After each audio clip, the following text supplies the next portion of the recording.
मुख्यमंत्री डॉक्टर मोहन यादव ने स्पेन यात्रा के तीसरे दिन बार्सिलोना में कैटलोनिया सरकार के विदेश मंत्री जेम डच गुइलोट से भेंट की है। इस दौरान मुख्यमंत्री डॉक्टर मोहन यादव ने मध्य प्रदेश के प्रमुख उच्च शिक्षा संस्थान आईआईटी इंदौर और आईआईएसईआर भोपाल को बार्सिलोना के विश्वविद्यालयों से जोड़ते हुए अकादमिक और शोध सहयोग को बढ़ाने की बात कही। साथ ही उद्योगपतियों से चर्चा करते हुए देश के सबसे स्वच्छ शहर इंदौर ही नहीं बल्कि भोपाल, उज्जैन, ग्वालियर, जबलपुर के साथ रीवा में भी आईटी पार्क बनाए जा रहे हैं। ये उत्साह उमंग भरने वाला देश के नागरिकों का समय है। ऐसे समय में जब यशस्वी प्रधानमंत्री के नेतृत्व में दुनिया भारत की तरफ देख रही है और भारत अपनी अलग अलग प्रकार से सब प्रकार की पुरानी चुनौतियों के बाद भी वास्तव में देश ने जो अच्छाई के आधार पर, अपनी सच्चाई के आधार पर जो साख बनाई है, जोरदार अभिनंदन माननीय मोदी जी के लिए करें, नरेंद्र मोदी जी के लिए।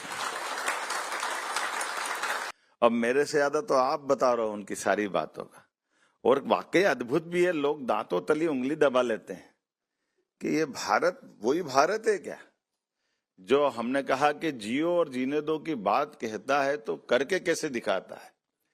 यूरोपीय यूनियन के देश कितने हैं? 40 से ज्यादा है, और ऐसी इतनी बड़ी आबादी में उस देश की विशेषता अगर भारत से इस बात को देखो कि हाँ, भारत वो देश है जो 80 करोड़ नागरिकों को अपने खुद के भंडार से सबके लिए अन्न की व्यवस्था कर रहा है, भोजन की व्यवस्था कर रहा है।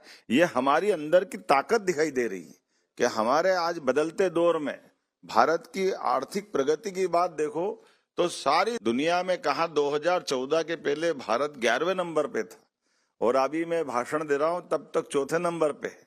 और ये माननीय मोदी जी की ये संपन्न होगी यात्रा, तब तक भारत तीसरे नंबर पे पहुंच जाएगा। ये कम बड़ी बात नहीं, जोरदार अभिनंदन करो। ये बदलते दौर का भारत। कभी कल्पना नहीं करेंगे, इंदौर हमारा सबसे महंगा शहर है, और महंगे शहर में भी महंगे में सबसे ज्यादा तो MR10 की कीमत है, लेकिन MR10 के ऊपर भी आईटी के सेक्टर को प्रमोट करते हुए 1/10 कीमत पे हम जमीन देने को तैयार है।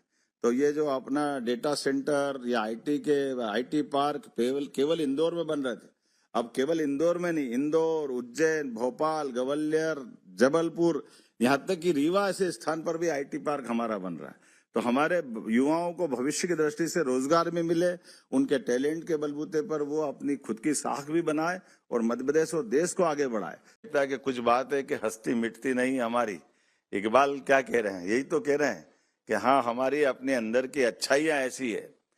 ये जो हमारी अंदर की अच्छाई है, हम तो जीने के लिए भी इसी परमात्मा को यश देते हैं कि परमात्मा करे कभी कोई ऐसा हमसे जीने का कोई प्रश्न पूछे तो हम हमेशा जीने के लिए दूसरे की भलाई में अपना जीवन लगाने वाले लोग, अपना आनंद बांटने वाले लोग हैं कि हाँ, हम जीने के लिए किसी की मौत के जवाबदार नहीं हो सकते, हम तो जीने के जवाबदार हैं।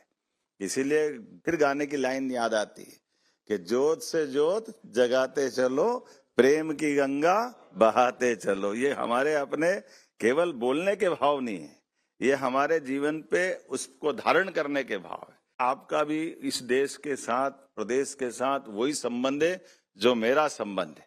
आपके साथ उस रिश्ते को, आपके साथ उस गहराई को बांटने भी पिछले 5 साल, 7 साल, 8 साल तक की भी देनदारी करना थी, जिसको हमारे कमिटमेंट के आधार पर इंडस्ट्रियां लगी थी मध्य प्रदेश में। तो हमने कहा कि हाँ, हम आपको इस प्रकार से ये छूट देंगे, और छूट भी नगद में देंगे। और नगद में भी कैसे देंगे?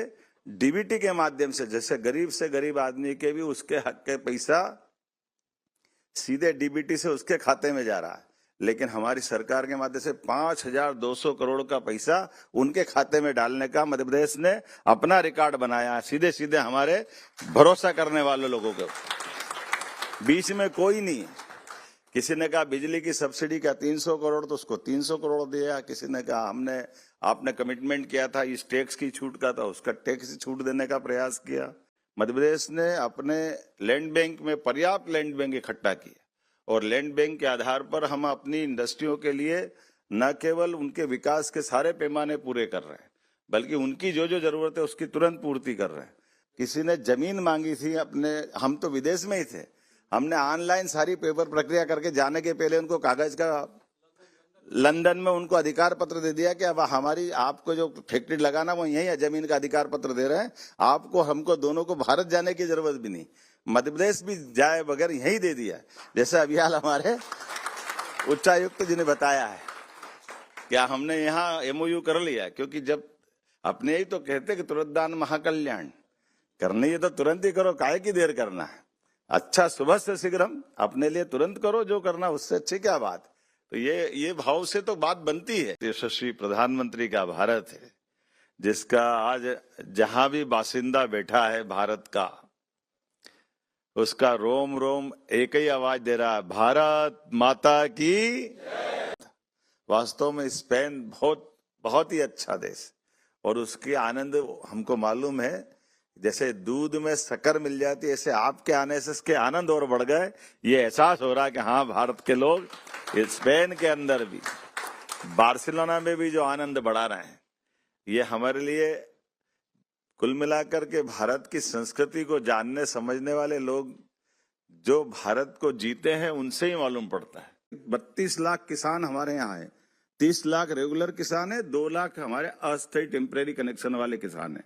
हम 3 साल के अंदर सभी किसानों को बिजली के सोलर पंप दे करके बिजली के झंझट से मुक्त करा रहा हूं, और सोलर से भगवान सूर्यनारायण का इतना प्रकाश है अपने राज्य के ऊपर कि वो अपनी बिजली खुद उत्पन्न करे और अपने आप में ग्रीन एनर्जी से अपने खुद के सोलर पंप चला ले, घर की बिजली भी चला ले। तो एक तरह से ये ऐसे कई wind energy, solar energy, pump storage, और इसके माध्यम से पूरे देश में आपको जानकारी इतना ही देना चाहूंगा, आज की स्थिति में मध्य प्रदेश में बिजली सबसे सस्ती पूरे देश में कहीं बन रही है, तो मध्य प्रदेश में बन रही, बल्कि दिल्ली की मेट्रो की बिजली भी अगर जा रही है तो मध्य प्रदेश से होकर जा रही है। मुझे इस बात की प्रसन्नता, उसकी ट्रेन चलाने में भी करंट मध्य प्रदेश से लग रहा है। और ऐसे कई प्रयोग, कई सारी विकास के मामले हैं कि यहाँ बैठे बैठे आप अपना काम भी करते रहे, और आपकी भी इच्छा होती कि हाँ हम अपने इस सोलर पार्क में कहीं को अपना पैसा इन्वेस्टमेंट करना चाहते हैं, तो आपके लिए भी वही छूट है। इतने प्रकार से उसमें 2 मेगावाट से लगा के 100 मेगावाट, तो 100 मेगावाट से 2000 मेगावाट तक सब प्रकार की व्यवस्था में आपके बीच में स्वस्थ कंपटीशन कराते हुए सीधा एमओयू कर रहे, और एमओयू की इतनी अपने आप में गंभीरता भी है बिजली के लिए कि जैसे हमने आज से 15 साल पहले जब एमओयू किया था किसी व्यक्ति के साथ मिलकर के 14 रुपए यूनिट बिजली लेंगे, तो हम उसको 14 रुपए का भुगतान कर रहे हैं। भले आज हमको 4 रुपए में बिजली मिल रही तो 4 रुपए में भी हम देने को तैयार है, जिससे कमिटमेंट है सरकार के माध्यम से। तो जो ऐसे निवेशक जो अपने यहाँ काम करते करते मध्य प्रदेश में भी निवेश करना चाहते, उनके लिए भी वो सारी अनुकूलता हमारे तरफ से दे के चल रहे हैं।